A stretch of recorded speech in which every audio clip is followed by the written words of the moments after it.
चालाक लड़की को सफाई देने का कोई फायदा नहीं था। ऐसे में अभिनव ने कहा, एक काम करो ना, ये दोनों तुम रख लो और जिसके साथ चाहो फिल्म देखने जाओ। तुम्हारे साथ क्यों नहीं? क्या? मैंने कहा तुम्हारे साथ क्यों नहीं? मौका भी है, कार भी है और टिकट्स भी। And on the top of it I love romantic films. क्या कहते हो, चले? चाहत ने अभिनव से पूछा। अभिनव एक अजीब सी कश्मकश में फंस गया। वो फिल्म अपनी पत्नी के साथ देखने वाला था, उसकी दोस्त के साथ नहीं। लेकिन जिस तरह से चाहत उसे देख रही थी, अभिनव को समझ नहीं आ रहा था कि वो क्या कहे। जब चाहत ने अभिनव से साथ फिल्म देखने के लिए पूछा तो अभिनव कंफ्यूज हो गया। चाहत ने उसकी आंखों के आगे चुटकी बजाई और बोली, क्या सोचने लगे? तुम्हारे मन में कोई है क्या जो तुम्हें मेरे साथ फिल्म देखने जाने से रोक रहा है? यह सुनते ही अभिनव की आंखों के सामने फिर से चाहत का चेहरा आ गया। अगले ही पल अभिनव को याद आया कि अनन्या ने कहा था कि वो अपना टाइम पास करने के लिए कहीं भी जा सकता था, लेकिन अनन्या ने यह नहीं कहा था कि वो चाहत के साथ नहीं जा सकता। जैसे ही अभिनव को यह बात याद आई तो उसके चेहरे पर मुस्कान आ गई और उसने चाहत से कहा, यू टर्न ले लो, मल्टीप्लेक्स उस तरफ है। यह सुनते ही चाहत हंसने लगी और बोली, अभी से? हो सॉरी, फिल्म में अभी टाइम है। एक काम करते हैं, शाम को मिलते हैं 4 बजे। तब तक तुम भी अपना काम निपटा लो और मैं भी अपना काम कर लेता हूं। एक काम करती हूं, मैं 3 बजे तुम्हारे पास आती हूं। ट्रैफिक का कोई भरोसा नहीं है ना? अरे नहीं, 3 नहीं हो पाएगा चाहत, 3 बजे मेरे एक अपॉइंटमेंट है, अभिनव ने कहा।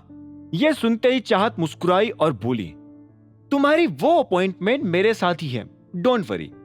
चाहत के मुंह से यह बात सुनते ही अभिनव हैरान हो गया। उसने चाहत से पूछा, डिजिटल वर्ल्ड तुम्हारी कंपनी है? चाहत ने मुस्कुराते हुए हाँ में सिर हिला दिया। अभिनव को अभी भी विश्वास नहीं हो रहा था। उसने हंसते हुए कहा, सुपर्ब, तब तो फिर मेरे ऑफिस में ही मिलते हैं। ठीक है, लेकिन हम मीटिंग जल्दी खत्म करेंगे क्योंकि फिल्म देखने में इन कपड़ों में तो नहीं जा पाऊंगी, नए कपड़े लेने पड़ेंगे। क्यों नहीं, जरूर, मिलते हैं। चाहत ने भी कहा और गाड़ी अभिनव के ऑफिस के बाहर लगा दी। अभिनव नीचे उतरा और चाहत अपनी गाड़ी लेकर आगे चली गई। जब तक उसकी गाड़ी अभिनव की नजरों से दूर नहीं हुई तब तक अभिनव उसे ही देख रहा था। ठीक तभी उसका दूसरा फोन बज उठा। ये वो फोन था जिस पर सिर्फ वही आदमी फोन करता था जो ये जानता था कि अभिनव ही टाइगर है। अभिनव ने स्क्रीन पर देखा तो पाया कि एक अननोन नंबर से फोन आ रहा था, मगर अभिनव को यह जानने में ज्यादा देर नहीं लगी कि ये नंबर किसका है। ये देवेन का फोन था।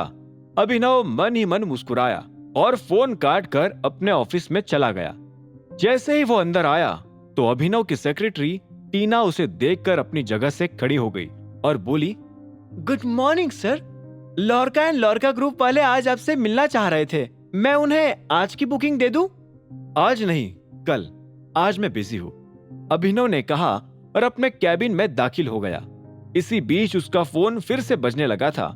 अभिनव ने फोन काटा और अपने ऑफिस में चला गया। टीना भी उसके पीछे चली आई थी।